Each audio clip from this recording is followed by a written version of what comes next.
Welcome to the Liberty Insider. This is a program bringing you discussion, news, views, up-to-date analysis and information on religious liberty. My name is Lincoln Steed, editor of Liberty magazine, and my guest on this program is Dr. John Graz. Welcome, John. Pleasure to be with you. Always a pleasure to talk again with you. We have, at times, a very close working relationship, but to get you in front of the camera is often a revelation. Just for our viewers, you've had several positions simultaneously, but you've been leading our Seventh Adventist Church Religious Liberty program for 20 years. And sadly, you're going to move on to, I don't know about greener, but different pastures, more European pastures, going back to your homeland, right? Yeah. There's change in the air, not just in your personal situation, but as we look around, there's all sorts of political and social shifts. And to me, one of the most dramatic and historically without precedent events is soon to take place before the end of 2015. The Pope of Rome, present Pope of Rome, Pope Francis, has been scheduled to address a joint House of Congress. There's no precedent on that I can find. The nearest was an invitation fairly recently for the Dalai Lama to address the joint houses of Congress, and there was such a political firestorm that the request was withdrawn, and in the end they let him have an opening prayer, which is not that politically significant. But what do you make of this? Do you see it as a historically significant moment?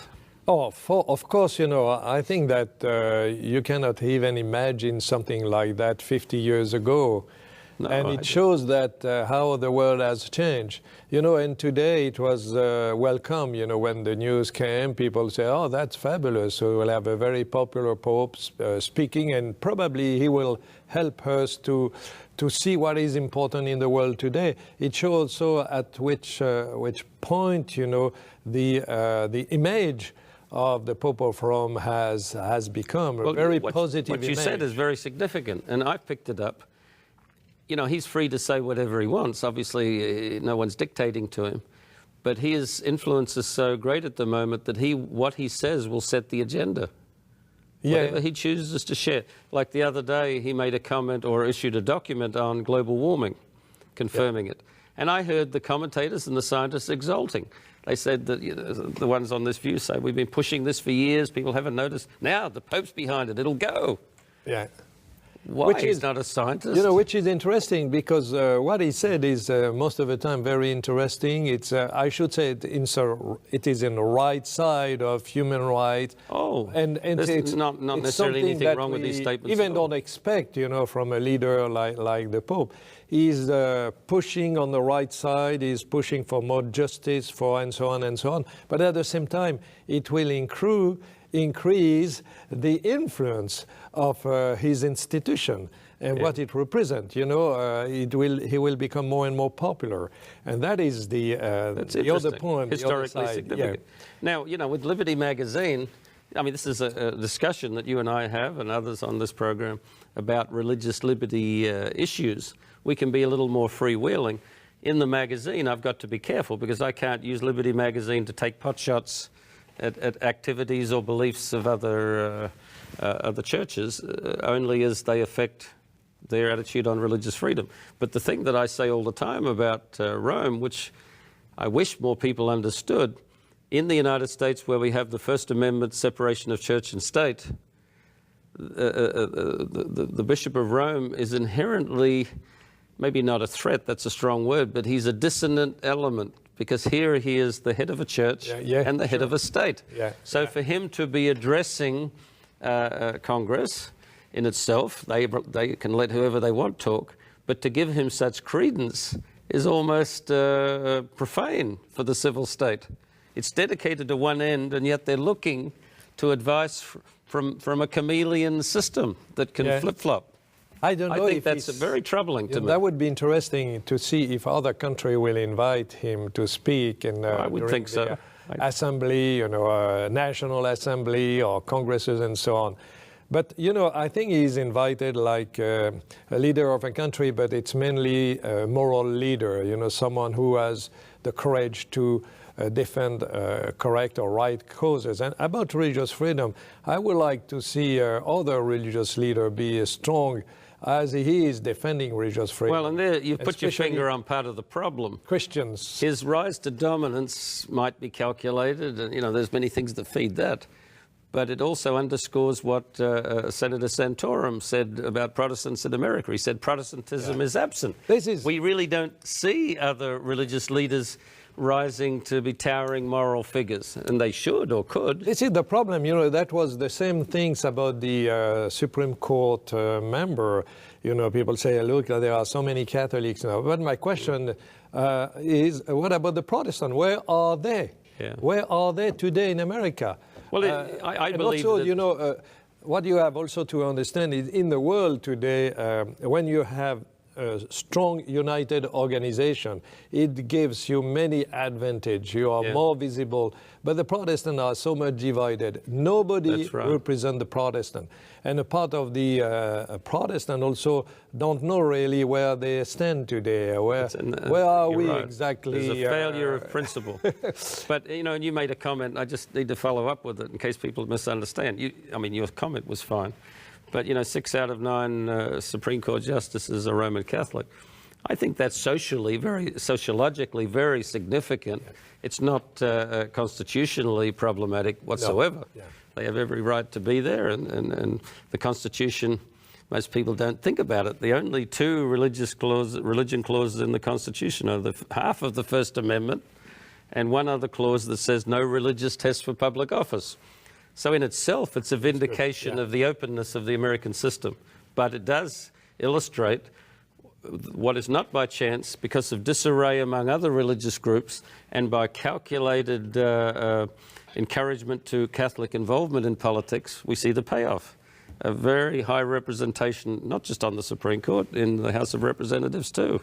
Yeah, I agree with that, and especially to see the state of the Protestant world.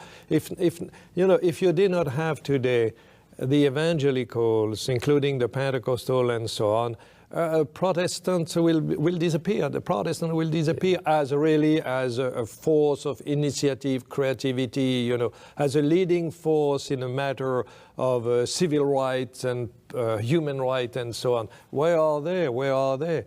And the evangelicals are also so divided that they disappear when it comes to be represented. Who will represent them? They are growing, it's true, but who is the evangelical voice?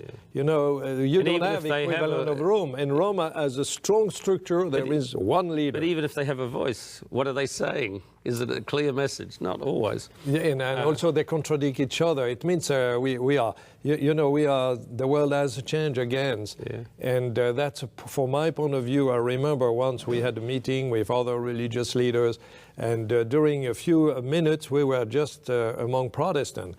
And someone said, but the Protestants have still something to say, to share in the world today. And I said, yes. Why we should not have a kind of, the voice of the Protestant together or something? And I got a strange reaction from some leaders saying that, but why we should do that? And some others say, we are no longer Protestant. They feel the protest is over. Yeah. Protestant means protest. We are no longer Protestant. That's a negative word. I think mine, this is the situation. It means a totally divided world, powerful if we put them together, but they are not able to be together. Then you have a voice who represents 1.2 or 3 billion believers and authorities. And when now you are working at the government level or the media level, from one side you have a multitude of things, you don't know what happened, who agree with me, contradicting. The other side you have a well-organized leader, religious leader, and of course you will ask him, what do you think? And at the end, this leader will speak for all the Christian community and maybe one day for all the believers. Yeah. No, it's the dynamic is overwhelming, and we've seen it happen before our eyes. I'm sure you've been aware and picked up information about a developing move in Europe. It's been discussed, I'd say, for at least 4 or 5 years now, encouraging civil societies toward a family day of rest.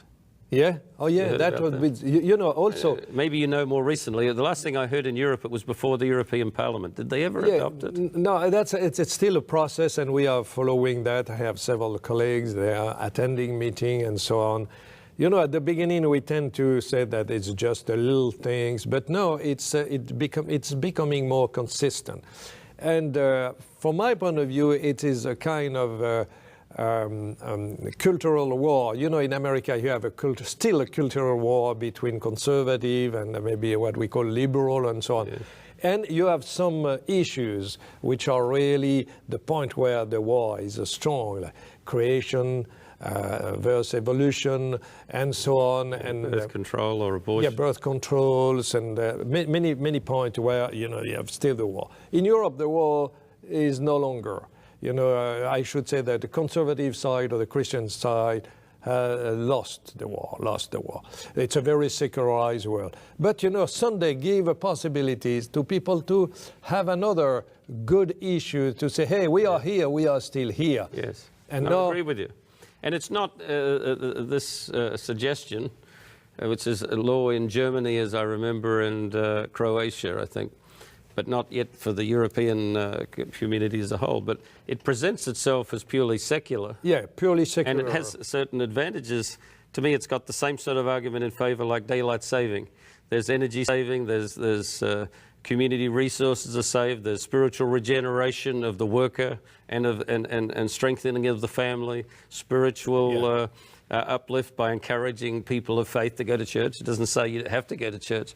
But put together, of course, on Sunday, which is logical, but also is highly charged on a religious basis. Because the religions are in favor. Yeah. They are pushing. Yeah, I mean, given that we have a work week and a weekend, it's no mystery why it's settled on Sunday. But put together, it's sort of thing you can't speak against, or you're sort of against humankind, you're against the betterment of society because it's rejecting the commercialization and so on.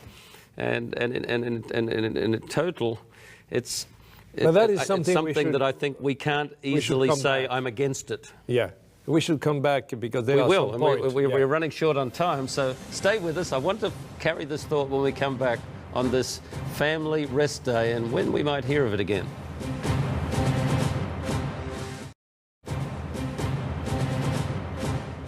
Welcome back to the Liberty Insider before the break with Dr. John Graz. We were talking a bit about a historical moment soon to come where the Pope of Rome, Francis, is going to address a joint session of Congress. And I don't think I'd said it, but I'm suggesting that he probably will float before Congress the Family Rest Day. And we had been discussing that. It's been discussed widely in Europe. Its origins are not real clear, but once it appeared, all of the churches and the dominant Catholic Church in Europe has been very aggressive in promoting this. But it has social advantages, it has economic advantages, energy saving, regenerates society and so on. There's really no logical thing to argue against it. It put a kind of protection from the economy and those who say that, you know, the most important is to get more money, to have more people working. And that's about the quality of life, of course. It emphasizes the spirit of the times, post-2008 collapse in particular.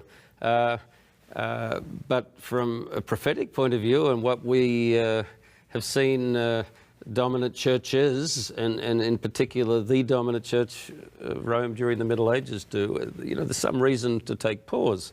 I think he will mention it because I've noticed not only is he talking about it a lot lately in Europe, well, everywhere, but in particular in Europe, but the day before he addresses Congress, he's meeting with the World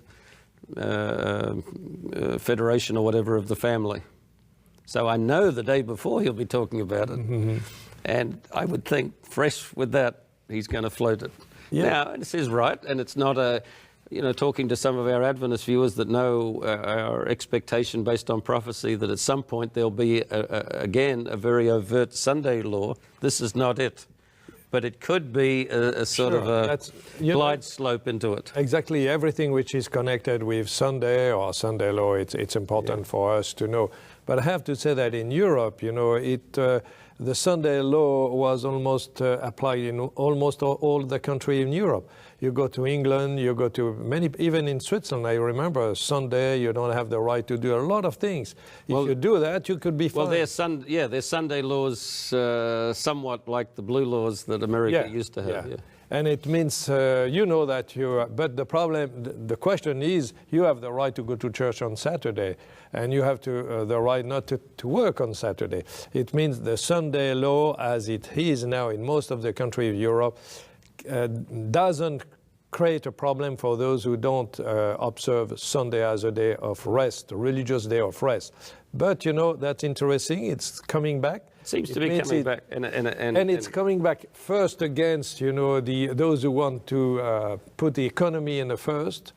And also it's coming back as in the battle between, you know, extreme liberal and, you know, conservative and in some way Christians, Christian has almost nothing to say in Europe. But with these issues, they will come back and say, hey, we defend it's a winning people, issue. We defend human rights, we defend the family, we defend and so on. And you don't care about the family, you want all people work even on Sunday. We say, no, family are more important than business. Yeah, and I wouldn't equate it, but I'll still mention this by way of parallel. The Nazi regime in Germany had some rather sinister aspects to their agenda, but they came to power on the same thing, appealing to family values, lowering crime, against immorality, and so on. And this is why, you know, in the... While these are valid, very valid in the family rest day, I mean, I don't think it's just a PR point. It will do this. It will shift the focus from big business and economic growth at all costs back to family values, community values, energy saving, and so on. But I believe that it's just a first step on a larger agenda. I don't have to know what's said behind closed doors. I just know that it's the nature of all religions in power to want to, as a papal document said, in Dies Domini, they should work to have civil legislation to support the day of worship. That will be the goal of something like this, I think, to enforce it by law that you go to church on a certain day. And of course, for those who don't share this point of view, like Adventists, Jews, and some other, there'd be some exemptions. You know, we had some proposal in this discussion, and we said that, you know, we understand, that was our position, we understand that we need a day of rest, there is no problem, and the tradition in Europe has always been that Sunday is a day of rest, but now you have to think about those who don't have the same day of rest according to what they believe. It means if you make a proposal, mention that the freedom should be given to those who don't have the same day of rest. It means, okay, the majority will have this Sunday as a day of rest, but those who don't have should be respected. And if they don't want to work because they have religious conviction on Saturday, they should be protected. Yeah. That would be our suggestion, but I'm not sure that it will work. I think in a time of liberal openness, that would be accepted. Yeah. But the nature of things is things toughen up, and perhaps some stresses come along, like continued terrorism and so on. We might find that there's not. And of course, after you have just minorities, you know, and the minority are not really very strong to face a kind of movement. It means we have to follow that very carefully. It's interesting because Sunday is coming back, and we have to make sure that religious freedom will be protected. But at least, you know, every time you have a problem or an attack on religious freedom, at the same time, it gives you the possibility to do something and to talk positively about this. I see that as an opportunity. Absolutely. I've said it on this program before, and I need to go and check whether this is well, I did check, but it's apocryphal. But there's supposedly a an Oriental saying that a crisis is dangerous opportunity. Yeah, and exactly. And so, yeah, with the test comes a wonderful chance to explain religious liberty and why we object to it. And sometimes we miss that. And you know, even talking about this national or this family rest day, I don't think in itself there's anything wrong with it. I just see it as part of a larger move. And the real issue at play is separation of church and state.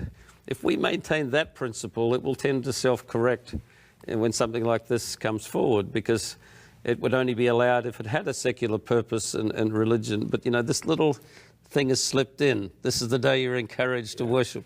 And that's just a little bit dangerous at that point. But if it goes to the next step, it's crossed the line of separation of church and state. You know, Lincoln, I think that sometimes we miss the opportunity to react when religious freedom was attacked. I remember when you had in France and some part of Europe, you know, this big discussion about the headscarf of a young girl going to school. And, you know, I remember talking about people, and many Christians said, that's not our problem, you know. Yes, the state should impose why we have religious symbol. And they did not see that, as you mentioned, that was the first step.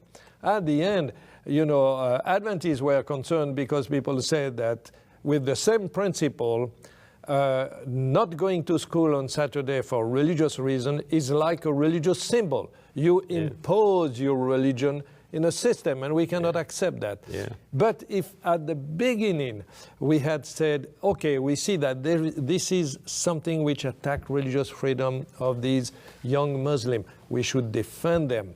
What is the problem to have just a headscarf going to school? What is the problem? You know? Yeah. And on behalf of religious freedom, we could have been on the front line. Yeah, I think it's a good point, because you know at the same time that France was, and still is, in a process of secularization. What's the term you use? Laicity. Laicity.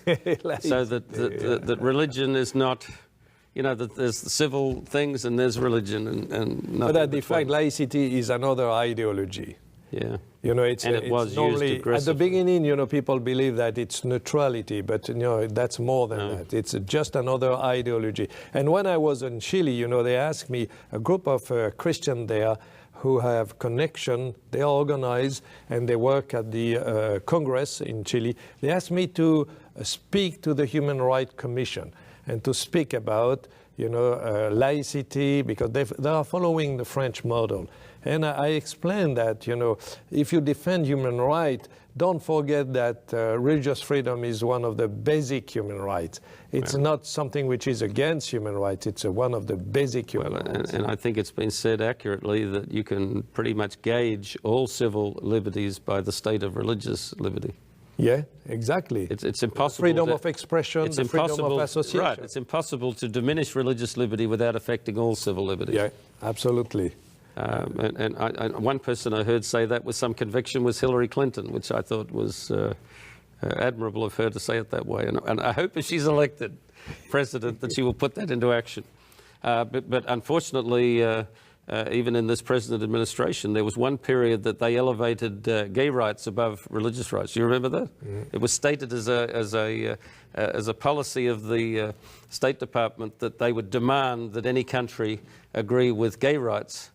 And the way it was stated, you could see that religious liberty was not on the back burner, but it had lost place to that thing, which will offend, ironically, the gay rights thing will actually offend religious sensibilities in many countries. Yeah, that is one of the challenges today in some democratic countries. And it's almost all democratic countries, you know, the individual rights versus the religious freedom rights. Yeah.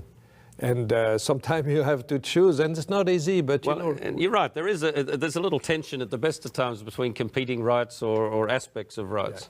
Yeah. Well, you know, religious freedom doesn't mean that everything is easier and you solve all the problem. Religious freedom, like all other freedom, open the field of tension. But it also gives us and give to the citizens of the countries the possibility to find a solution which is acceptable by people. And that is the best way. You know, first you have to talk with people, you have to see how we can deal, but without forgetting that religious freedom is a basic human rights. Whenever we talk about power, in our modern age, we're inclined to think of military force, political power, police action, all of the civil determinants of power. But of course, the Bible says the true power comes from God. But as God's representatives, we must deal with these civil powers. And it's been the privilege of many of us working for religious liberty to interact with the leaders and the responsible officials in charge of any number of countries. We need to realize that in witnessing to power, speaking about religious freedom, that we are communicating the very principles of the gospel. And while they may have the power over us in this world, as Paul says, they exercise the sword not in vain. We hope the sword is not directed against us, but there is a civil power that they exercise. But ultimately, even these powers must recognize the ultimate power, and the power that is most responsible for things in this world is from God, and it's the principle of His kingdom. For Liberty Insider, this is Lincoln Steed.